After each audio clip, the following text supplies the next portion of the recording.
నంద్యాల పట్టణంలోని బజాజ్ ఫైనాన్స్ లో అధిక వడ్డీల పేరుతో ప్రజలను పిప్పి పీల్చి చేస్తున్న వేధింపులకు గురి చేస్తూ లక్షల రూపాయలు అధిక వడ్డీలుగా వసూలు చేస్తున్నారని, వీటిపై న్యాయ విచారణ జిల్లా కలెక్టర్, జిల్లా ఎస్పీ ఆడిట్ చేయించి తగిన చర్యలు తీసుకోవాలని కోరుతూ బజాజ్ ఫైనాన్స్ కార్యాలయం దగ్గర సిపిఎం పట్టణ కమిటీ ఆధ్వర్యంలో ధర్నా నిర్వహించడం జరిగింది.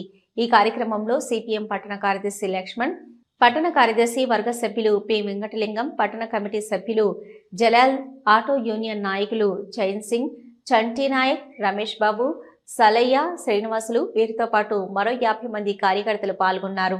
అనంతరం వారు మాట్లాడుతూ బజాజ్ ఫైనాన్స్ లో అధిక వడ్డీలు వసూలు చేస్తూ ప్రజలను ఇబ్బందులకు గురి చేస్తున్నారని, ఫోన్ కాల్స్ మరియు ఇంటికి వెళ్లి వారిని వేధింపులకు గురి చేస్తున్నారని, అలా చేయడం సరైంది కాదని అడిగేందుకు వెళ్లిన సిపిఎం పట్టణ కార్యదర్శి లక్ష్మణ్ పై అక్కడ పనిచేస్తున్న సిబ్బంది దాదాపు 10 మంది దురుసుగా ప్రవర్తించి దాడికి పాల్పడి గొంతు నిలిమేందుకు రావడం దుర్మార్గమైన చర్య అని, ఇలాంటి రౌడీలను ప్రోత్సహిస్తూ లక్షలు ఆర్జిస్తున్న Bajaj finance fine RBI rules ప్రకారం వడ్డీలు వసూలు చేయకుండా అధికంగా వసూలు చేస్తున్నారని, కావున జిల్లా కలెక్టర్ గారు, జిల్లా ఎస్పీ గారు బజాజ్ ఫైనాన్స్ సంస్థ పైన ఆడిట్ చేయించాలని, ఇప్పటికే ఎంతో మంది బాధితులు వీరి వేధింపులకు చనిపోవడం జరిగిందని, ఇలాంటి ఘటనలు పునరావృతం కాకుండా చర్యలు తీసుకోవాలని ఆవేదన వ్యక్తం చేశారు. ఆడిట్ చేయించాలి బజాజ్ ఫైనాన్స్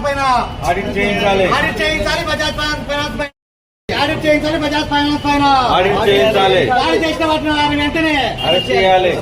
దాడి చేసిన వారిని వెంటనే దాడి చేసిన వారిని వెంటనే దాడి చేసిన వారిని వెంటనే దాడి చేసిన వారిని వెంటనే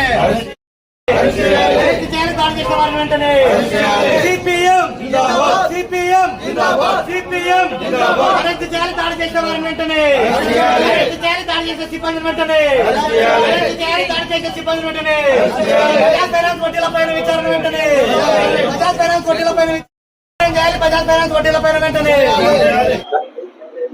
నంద్యాలలో ఉన్నటువంటి బజాజ్ ఫైనాన్స్ అధిక వడ్డీలు వసూలు చేస్తున్న వారు ఇక్కడికి వచ్చి అడిగితే వారి పైన అక్కడ ఉన్నటువంటి సిబ్బంది దాడికి పాల్పడము, మధ్యవర్తిగా వచ్చిన వాళ్ళు ఎవరైతే మాకు కావాల్సింది వడ్డీలే, మేము ఎక్కడికైనా వెళ్తాం, ఎవరికైనా చెప్పుకోమని చెప్పేసి దాడులకు పాల్పడిన వారిని వెంటనే అరెస్ట్ చేయాలి. ముఖ్యంగా బజాజ్ ఫైనాన్స్ ద్వారా ఇప్పటికే చాలా మంది కూడా వేధింపులకు గురవుతున్నారు. రోజువారీగా ఫోన్ మొదలుపెట్టి ఇచ్చేంత వరకు కూడా వాళ్ళ ఇంటి దగ్గర కూర్చొని వాళ్ళని వేధింపులకు గురి చేయడము, ఇంటి పక్కన ఉన్న వాళ్ళందరితో సహా అక్కడ ఉన్నటువంటి వాళ్ళ మనోభావాలు దెబ్బతీసేలాగా అక్కడ గొడవలు